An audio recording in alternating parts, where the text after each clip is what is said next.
এ মাসে খাইলে আরো বেশি হিসাব হবে মিয়া, এ মাসে খাইলে আরো কি হবে, আরো বেশি হিসাব হবে ভাই। কেন? এ মাসে উল্টাপাল্টা যদি খান তো এ মাসের যে সম্মান সেটা নষ্ট হলো কি হলো না?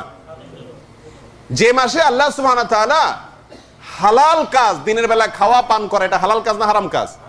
হালাল কাজ পর্যন্ত আল্লাহ নিষেধ করে দিয়েছেন, সে মাসে হারাম কাজ কত জঘন্যভাবে নিষেধ। এ মাসে তো বরং আপনি উল্টাপাল্টা খাইলে ওটার হিসাব আরো কঠোরভাবে হবে। কে বলছে এরা মাসে খাইলে হিসাব হবে না? এটা ভুল ধারণা, কথা ঠিক না ভাই? ঠিক। অতএব ভাই, রমজান উপলক্ষে কেনাকাটা, বাজার, খাওয়া দাওয়া এগুলোর ব্যাপারে একটু কন্ট্রোল করতে হবে।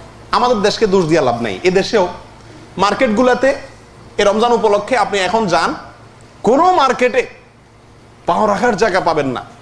মানুষ যেভাবে খাওয়ার দিকে হুমড়ি খেয়ে পড়তেছে, মনে হয় যে এমন এক মাস আসতেছে যেটা খানার মাস। কথা ঠিক না ভাই? ঠিক। হাসার জন্য বলছি না ভাই, আপনারাও দেশে